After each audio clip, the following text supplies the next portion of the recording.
Quels sont les articles qui ont le plus excité nos lecteurs sur causeur.fr cette semaine? Envie d'un concours de beauté woke, d'un cours de mathématiques djihadistes, d'une formation antisexiste? Moi non plus.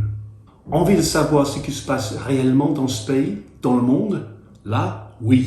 Le nouveau numéro de Causeur est dans tous les kiosques, surtout les meilleurs. Vous y trouverez des analyses de la transformation démographique de la population française qui est en cours, révélée par les cartes et les chiffres de France Stratégie. Les causes de l'échec des Occidentaux en Afghanistan, la candidature présidentielle potentielle d'Éric Zemmour, l'impact du pass sanitaire sur les libertés civiles et le rôle politique de la médecine, la destruction de Paris par ses édiles mêmes et l'actualité culturelle et culinaire. Sans oublier le regard porté sur la vie contemporaine par l'artiste Marceau. Ensuite, toutes les princesses à l'eau bénite du néo-féminisme, de Virginie Despentes à Sandrine Rousseau, ont défilé dans les colonnes du Parisien. Ils y ont signé une tribune exigeant que la France accueille en urgence absolue les femmes afghanes, leurs proches et des personnes des minorités de genre et d'orientation sexuelle. Bien sûr, les talibans vont laisser partir l'ensemble des transgenres afghans et afghanes.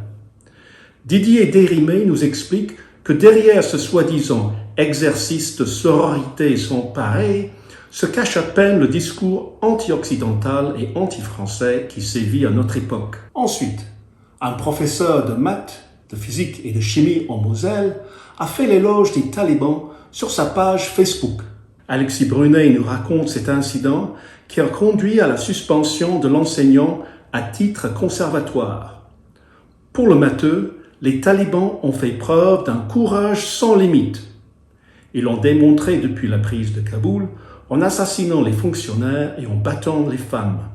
Décidément, ces islamistes ont besoin de suivre une formation contre les violences sexuelles. C'est ce qu'a fait Victor V, étudiant dans un de nos plus prestigieux établissements de l'enseignement supérieur. Il nous raconte cette expérience édifiante, au cours de laquelle il a appris que les pires, ce sont les vieux hommes blancs. Moi, j'ai voulu devenir taliban, mais ils m'ont rejeté. Pourquoi? J'étais trop sexiste pour eux.